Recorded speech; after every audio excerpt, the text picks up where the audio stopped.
Hello everyone, welcome back to my channel. কেমন আছো সবাই? আশা করি সবাই খুব ভালো আছো। আমিও কিন্তু খুব ভালো আছি। আজকে কিন্তু তোমরা চারপাশের এনভায়রনমেন্টটা দেখে কিছু বুঝতে পারছো? হ্যাঁ, বুঝতে পারছো যে দিদিভাই কিন্তু একটু আলাদা জায়গায় বসে আছে। হ্যাঁ, অ্যাকচুয়ালি আমি কিন্তু বাড়িতে নেই।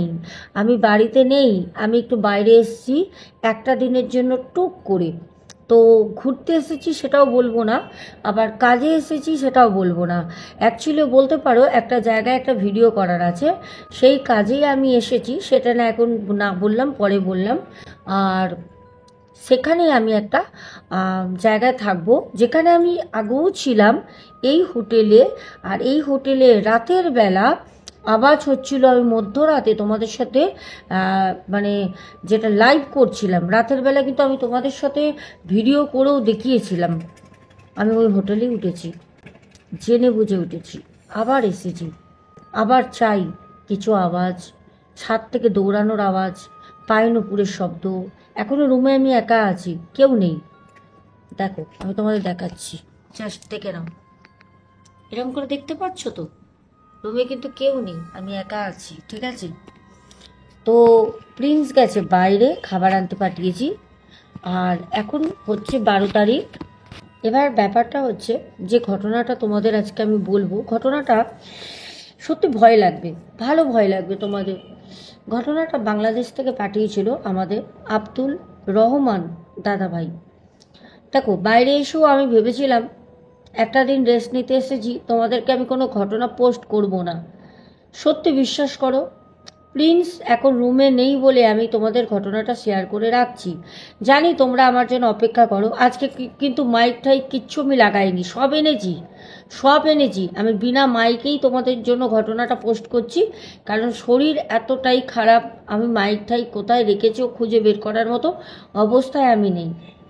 রুমে নেই বলে আমি তোমাদের সাথে ঘটনাটা শেয়ার করে দিচ্ছি, ঠিক আছে? আব্দুল হক ভাই জানান, কক্সবাজার, অনেকেই শুনেছ কক্সবাজার, বাংলাদেশে কক্সবাজার। কক্সবাজারে ওনার একটা দুতলা অ্যাপার্টমেন্ট ছিল দাদা ভাইয়ের। বলছে দুতলা অ্যাপার্টমেন্টটা আমার, ওই মাঝে মাঝে কক্সবাজারে কেউ ভাড়া নিলে, ওখানে বিদ্যালয় ছিল, কলেজ ছিল, ইউনিভার্সিটি, অনেক প্যারেন্টসরা এসে ওখানে থাকতো, আবার অনেক স্টুডেন্টসরাও ওখানে থাকতো। তাদের জন্য কক্সবাজারে উনি দোতলার একটি মানে ছোট্ট বাড়ি বানিয়েছিল। বলছে খুব ভালো, সেখানে আমাদের এলাকার অনেকেরই কিন্তু ওরকম দোতলা তিনতলা রুম করা আছে। শুধু পারপাস হচ্ছে ওই বিদ্যালয়ে যারা থাকে বা আসে তাদেরকে ওখানে রেন্ট দেওয়ার জন্য, প্রচুর ওখানে চাহিদা।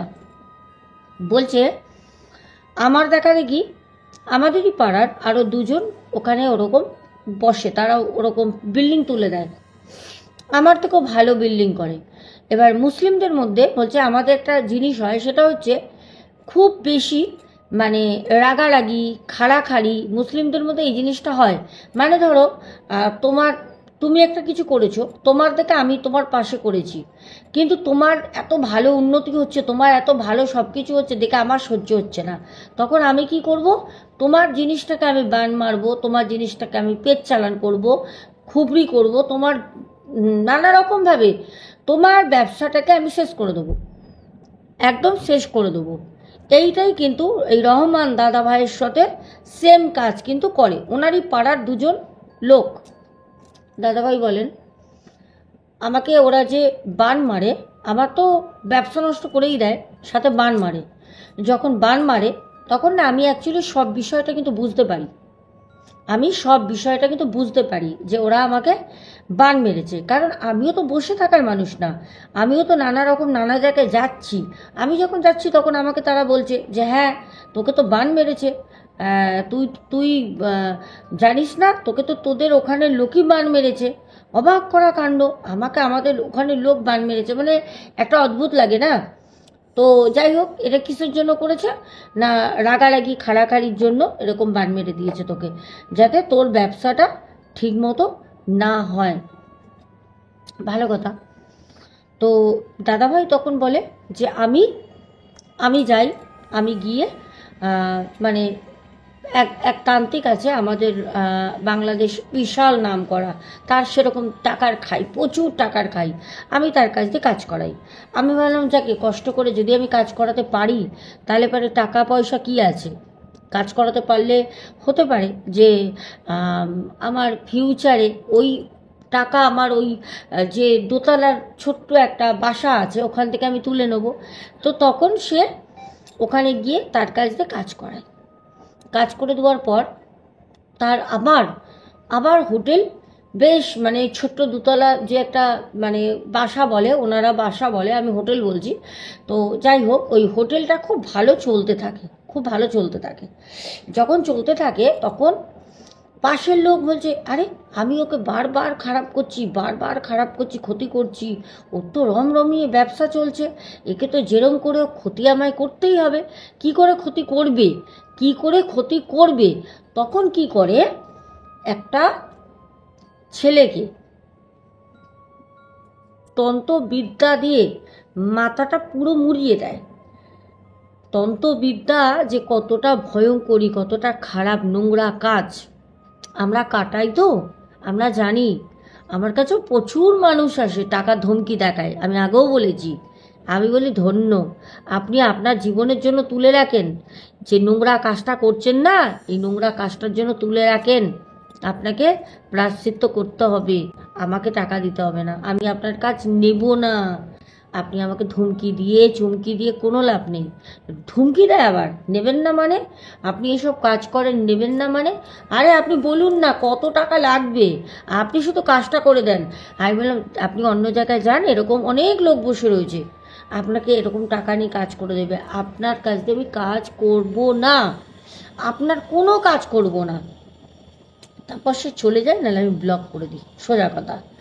আচ্ছা, তো একটা ছেলেকে মাথায় ভালো করে মন্ত্রতন্ত্র পড়িয়ে সেই উনি আবার এক জায়গায় নিয়ে গিয়ে সে কী করেছে, ছেলেটাকে রাতের বেলা হোটেলে পাঠায়, তন্ত্রক্রিয়া করে হোটেলে পাঠিয়ে কি করে, হোটেলে কীরমভাবে পাঠায়, ওই আমার বাসায় মানে আমার যে হোটেল ছিল সেই হোটেলের রুমের মধ্যে দুটো ছেলে থাকতো, ইউনিভার্সিটিতে পড়ে। ওই ইউনিভার্সিটির ছেলেগুলোর সাথে ওই ছেলেটার খুব ভালো বন্ধুত্ব হয়। এবার ওই বন্ধুত্ব হওয়ার সূত্রে ও আমার হোটেলে আসতো। এটা তো আমি জানি না, আমি কি করে জানবো?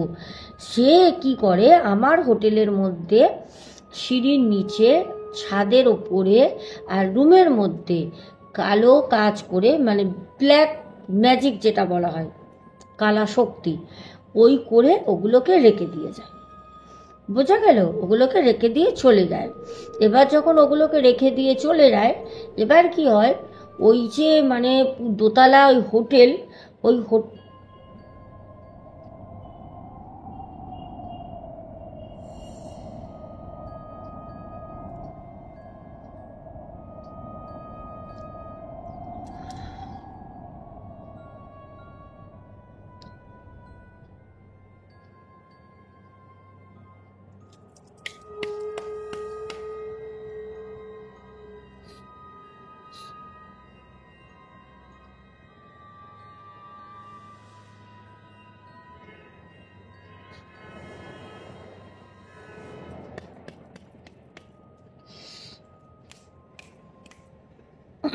যাই হোক, হ্যাঁ পরে বলবো কী করলাম। হ্যাঁ, তো ওই যে হোটেল, ওই হোটেলটা আস্তে আস্তে পুরো বন্ধ হয়ে যাবার দিকে চলে যায়।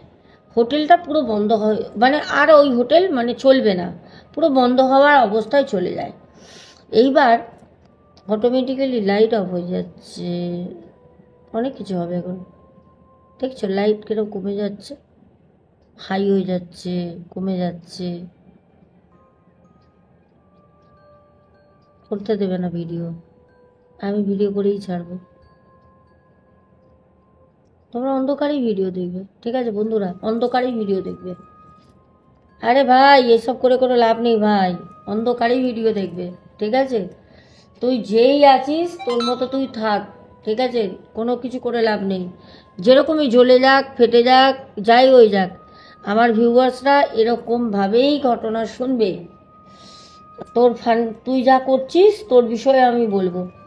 যাই হোক, তো তার হোটেলটা পুরো নষ্ট করে দেয়, বুঝলে, পুরো নষ্ট করে দেয়। নষ্ট করার পর আস্তে আস্তে আস্তে আস্তে দীর্ঘ বছর খানিক ওরকমভাবে চলতে থাকে, মানে কোনো রকমে। তা ওরমভাবে তো আর হোটেল চলে না, না। হোটেলে লোক আসে না, জন আসে না, স্টাফদের দেবে কি, এই মানে হোটেলটা মেনটেন করবে কি, আর মানে স্টাফদের ভাড়া দেবে কি, ঠিক আছে। তো দোতলা হোটেলটা ওরকম পড়েছিল, বন্ধ হয়ে যায়।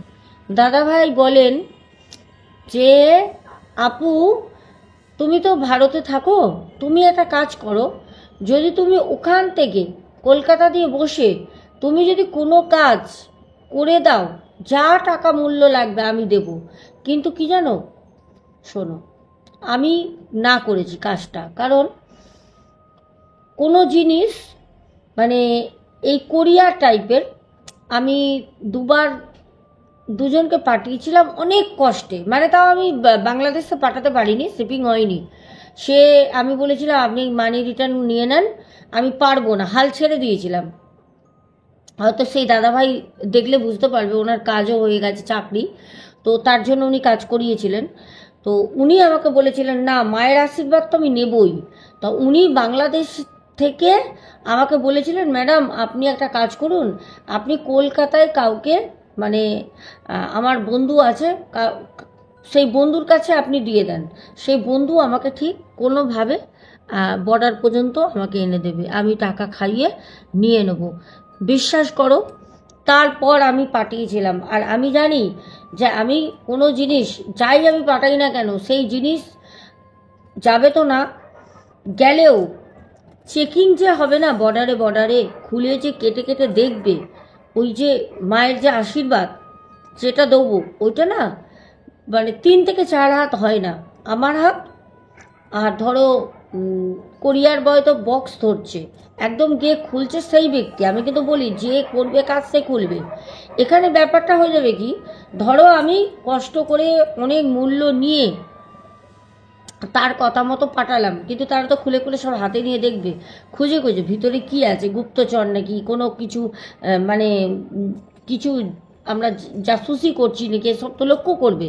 যার কারণে আমি কাজটা না করে দিই। তুমি তো আপু ঘর থেকে বসেও করতে পারো, আমি তো অনেক কিছু তোমার বিষয়ে শুনেছি, বলেছিল, কিন্তু আমি বললাম যে না, আমি কাজটা নেব না। দেখো ভাই, আমার টাকার কোনো লোভ নেই, আমার টাকার কোনো লোভ নেই, আমার কাছে ব্যাপার হচ্ছে তোমার কাজ জেনুইন হবে, এইটাই হচ্ছে আমার কাজ। আর কিছুক্ষণ আগে আমি যে জিনিসটা করছিলাম না, আমি যে হোটেলে বসে আছি, এই হোটেলের ছাদে 12টার পরে একটা আওয়াজ হলো, শুনলে? ছাদে 12টার পর ছুটোছুটি হয়, ছুটোছুটি। এই ছাদেই উঠতে দেয় না, এত বড় ছাদে, বলে যদি মদ খেয়েও কেউ ঠেলামেলি করে পড়ে যায়, এই ছাদে এরকম দুর্ঘটনা ঘটেছে, ঠিক আছে। আমি পূর্বে খবর নিয়েছি, আমি জানি, আমি ওই হোটেলেই রয়েছি। আর কিছুক্ষণ আগে পুরো পরিষ্কার মনে হলো আমার পিঠের মধ্যে কেউ হেলান দিয়ে যেন বসলো। আমি তোমাদের সাথে কথা বলছি, অটোমেটিক্যালি আস্তে আস্তে লাইটটা নিভতে নিভতে নিভতে নিভতে কী অবস্থায় এসে দাঁড়িয়েছে, আমি তখন এরকম করে সরে দেখলাম, আমার পুরো পরিষ্কার মনে হলো এই দিকে যেইটুকুনি আমার একটা মনে হচ্ছে কিছু একটা ঘরে মুভমেন্ট করছে। আমার এই দিকে যেরকম তোমাদের দেখাই সাদা রঙের মার্বেল আছে, এই দেখো টাইলস, এ দেখো আমাকে দেখতে পাচ্ছ, এ দেখো সাদা, আমি এই দেখো সাদা রঙের ড্রেস পরে আছি, এ দেখো ওই যে দেখেছো, এইখানে আমি তোমাদের সাথে ঘটনা বলতে বলতে এইখানেই আমি লক্ষ্য করি যে আমার পেছনে কিছু একটা আছে। আমি তোমাদের একদম রিয়েল রিয়েল কথা বলছি, এক ফোঁটা এর মধ্যে কোনো রকম কোনো কিছু না। যদি মনে হয় ফেক, ভাই তোমরা শুনো না, যাদের মনে হবে ফেক বানানো গল্প বানিয়ে বলছে বা কিছু ল্যাব ল্যাব ল্যাব ল্যাব যা মনে হবে, আমি বলবো তোমরা আমার ঘটনা শুনবেই না, স্কিপ করে চলে যাবে। ইউটিউব তো তোমাদের একটা করে অপশান দিয়েই রেখেছে, নট ইন্টারেস্টেড করে দাও, দেখো না। আমি মিথ্যা কথা বলি না, আমি ওই হোটেলেই এসেছি, কারণ আমার ওই হোটেলে আমাকে ভিডিও করতে বলা হয়েছে, ঠিক আছে, গুড রিভিউ দেওয়ার জন্য। তো যাই হোক, এই হচ্ছে বিষয়। আর শরীর আমার দিচ্ছে না, এটা ঘটনা বলো বা তোমাদের সাথে আমার জাস্ট একটু কথা আদান প্রদান বলো, যেটাই বলো না কেন, একটা বাংলাদেশের আমাদের রহমান ভাইয়ের ঘটনা শোনালাম, যেটা বাস্তব। মানে এখানে বোঝা যায় মানুষ যে টুকটাক এই কালা জাদু, কালা বিদ্যে, এগুলো মানুষ করলে রিয়েল কত মানুষের ক্ষতি হতে পারে। কোনো কোনো মানুষ তো মানুষকে পাগল করে বাড়ি দিয়ে বের করে দেয়, এমনও করে দেয় যে মানুষ মানে কেউ বুঝতেই পারবে না। ডাক্তারের পর ডাক্তার দেখিয়ে যাচ্ছে, ডাক্তারের পর ডাক্তার দেখিয়ে যাচ্ছে, তার কিছু হচ্ছেই না। বাড়ির লোক ফেড আপ হয়ে গেছে ওষুধ খাওয়াতে খাওয়াতে, যে এর সাথে কি হচ্ছে, ফেড আপ হয়ে গেছে, কিন্তু কোনো কিছুই হচ্ছে না। ঠিক আছে, তো সেখানে দাঁড়িয়ে আমি একটাই কথা সবাইকে বলতে চাই, সেটা হচ্ছে যদি বাড়িতে মনে হয় যে কিছু অস্বাভাবিক হচ্ছে, প্রথমে ডাক্তার দেখাও, প্রথমে ভালো করে ট্রিটমেন্ট করো। যদি কিছু না হয় তাহলে কোনো ভালো জায়গায় গিয়ে তার আলাদাভাবে চিকিৎসা করাও। জানো তো, ডাক্তারের পাশাপাশি আমাদের কিন্তু এই জিনিসগুলো চিকিৎসা করা অনেক দরকার। যদি যারা নেগেটিভ কমেন্ট করো না, যখন তোমাদের সাথে কারোর এরকম চোখের সামনে হবে না, সেদিন না কেঁদে কুল পাবে না, কোনো মানে কোনো দিক খুঁজে পাবে না। ভগবানকে বলি, মায়ের কাজ করি তো, কারোর সাথে এরকম না হোক, কাউকে না জেনে জাজমেন্ট করবে না। আজকে যদি ছেলেটা পাগলই হতো, তার বাবা মা প্রচুর টাকা খরচা করেছে, প্রচুর টাকা খরচা করে তাকে ডাক্তার চিকিৎসা করিয়েছে, কোথায় কোথায় না নিয়ে গেছে, অনেক নামি দামি জায়গায় নিয়ে গেছে। মানে আমার তো নাম ছেড়েই দাও, আমি তো আর ওই ট্রেনে বাসে দেয়ালে পোস্টার লাগিয়ে ব্যবসা করি না, আমার কথা ছেড়ে দাও। কিন্তু এরকম অনেক জায়গা আছে, এমন প্রতিষ্ঠান আছে যেখানে টিভিতে অ্যাড দেখানো হয়, যেখানে হোর্ডিং দেওয়া রয়েছে বাসে, ট্রেনে, রাস্তায়, দেয়ালে, এমন এমন জায়গায় নিয়ে গিয়েও কাজ করিয়েছে। নিট ফল জিরো, কিচ্ছু হয়নি, শুধু টাকা নিয়েছে আর তারিখ দিয়েছে, এই তারিখে নিয়ে আসবে, এই করে দেবো, এত টাকা লাগবে, ওই তারিখে নিয়ে আসবে, এই করে দেবো, এত টাকা লাগবে। কিন্তু সেই ছেলেটাকে আমি অনেকটা ভালো করেছি। ছেলেটা শুধু এখন পুজো চাইছে। আমি তার বাড়ির লোককে বলেছি, তার বাড়ির লোকের এখন সেই অবস্থা নেই যে একটা রক্ষাকালী মায়ের পুজো চাইছে ছেলেটা। যদি মানসিক ছিল, পরে আমি যখন ওদের বলি তখন বলেছে হ্যাঁ, আমি এটা বলেছিলাম, ওরা বলেনি প্রথমে, আবার নিজে থেকে লাইট ঠিক হয়ে গেল। দেখো, এক হাতে ধরে আছি স্ট্যান্ড, এই যে বুঝতে পারছো, আর এক হাত এখানে আমার নিজে থেকে হচ্ছে, দেখে নাও, আমি কিছু করছি না। হ্যাঁ, তো সেখানে দাঁড়িয়ে আমি তার মাকে কথা দিয়েছি, রক্ষা কালী পুজো যখন করবে, পৌষ মাসে মনে হয় করবে, তো যখন করবে আমি মা কালীকে দেবো, রক্ষা কালীমা আমি দেবো, আমি বলেছি রক্ষা কালীমা আমি দেবো, আরও যদি কিছু পারি আরও কিছু আমি দেবো, কিন্তু ভাইটার জন্য পুজো করো। দেখো, ও আমার কেউ হয় না, আমার নিজেরও কেউ হয় না, আমি দেবো যা লাগে, রক্ষা কালীমাকে আমি দেবো, সাথে আরও কিছু আমি জিনিস দেবো, হতে পারে আমি দক্ষিণাটাও দিয়ে দিলাম। থাক, যদি ছেলেটা সুস্থ হয় না, ছেলেটার সাথে ছেলের বাড়ির লোকও সুস্থ হবে। সবাই ছেলেটার জন্য, অত বড় ছেলে অসুস্থ বলে বাড়ির সবাই অসুস্থ, যদিও এখন অনেক ভালো আছে। যাই হোক, অনেকগুলো কথা বললাম, আর বেশি কথা বলবো না। এই বাইরে এসেছি, প্রিন্স নেই বলে তোমাদের সাথে ঘটনাগুলো শেয়ার করলাম। আমি জানি প্রিন্স থাকলে আমাকে করতে দিত না, ও বলেই দিয়েছে মা বেশি ভিডিও করবে না, কারণ তোমার শরীরটা তো ভালো না, তুমি তো রেস্ট করতে যাচ্ছ। এই দেখো আমার পার্স রয়েছে এখানে, আর এই দিকে তোমাদের আর একটা ফোন রয়েছে, এই যে পড়ে, ঠিক আছে, এই ফোনে সবাই যোগাযোগ করছো। তো চলো, এখনের মতো টাটা, গুড নাইট। একটা দিনের জন্য এসেছি, ঠিক আছে, এখন আমি রুমে একা আছি। তোমাদের দিদিভাই খুব সাহসী, তোমাদের দিদিভাই ভয় পায় না, যা হবে দেখা যাবে, কারণ আমার সাথে বড় মা আছে। জয় বড় মায়ের জয়, জয় মা, টাটা, গুড নাইট।